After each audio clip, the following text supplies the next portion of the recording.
Welcome to No Cover Comics. Firefighters were called to extinguish fires caused by the military's attack on Superman. But every time they arrived, there was no fire. Superman had already put them all out. At Liberty Park, General Lane and his team are approached by Superman, who informs Sam that his daughter is safe. Superman is trying to help as many individuals as possible, but Luthor made him angry. However, a person capable of moving a planet can't express anger without instilling fear in Washington, which is why the military just field-tested Superman. And if he is going to stick around and work with the military, Superman is going to need to visit Washington. Superman hears the piercing signal of Emil's watch, who apologizes for his situation at Star Labs.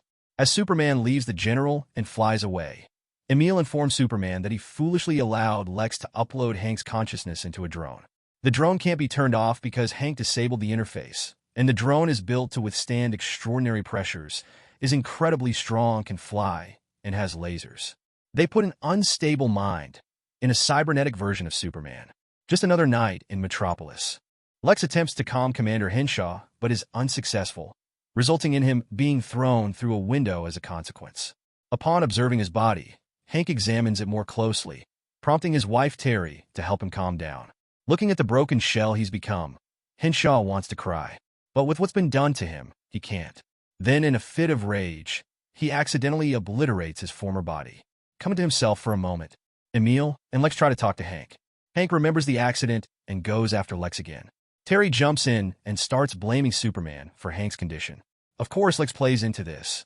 There's a whoosh, and Superman tells Hank he can blame him all he wants, just stop hurting people. Throwing Lex aside.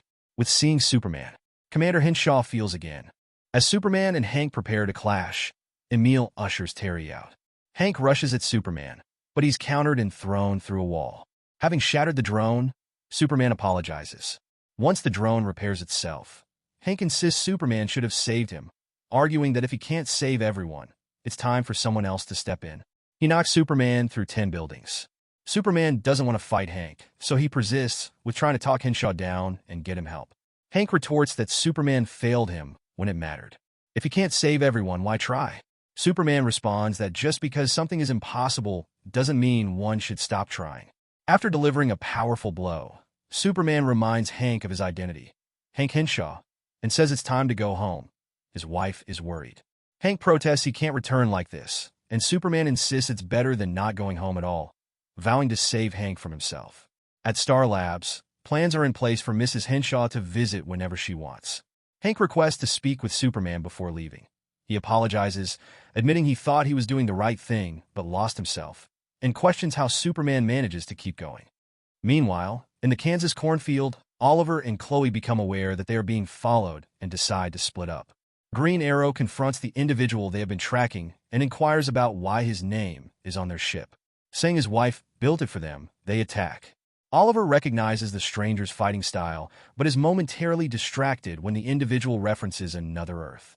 As Ollie is pinned down, the visitor questions him about Clark, a common inquiry from those from space. Chloe intervenes by shooting the stranger in the arm in an attempt to subdue them. But as they nearly make contact, they are both thrown in opposite directions. This allows the hunter to locate the hunted, and they ominously declares that this world will soon meet a similar fate as the last. Hearing and seeing an explosion of light, Chloe and Oliver hurry to investigate, seeing the attacker leave, and finding the visitor with a gaping wound. Upon removing their helmet, Oliver and Chloe discover the spaceship pilot is from Earth 2, that Earth's version of Chloe, and she informs them that Earth 2 is gone. In Metropolis the following morning at LexCorp, Lex is having his windows repaired when Superman arrives for a visit. Lex is surprised by Superman's social call, especially after the tumultuous events following their last meeting. Lex clears the room. Superman offers an apology, acknowledging that despite the unfortunate outcome with Hank, Lex was genuinely trying to make a positive impact in his own way.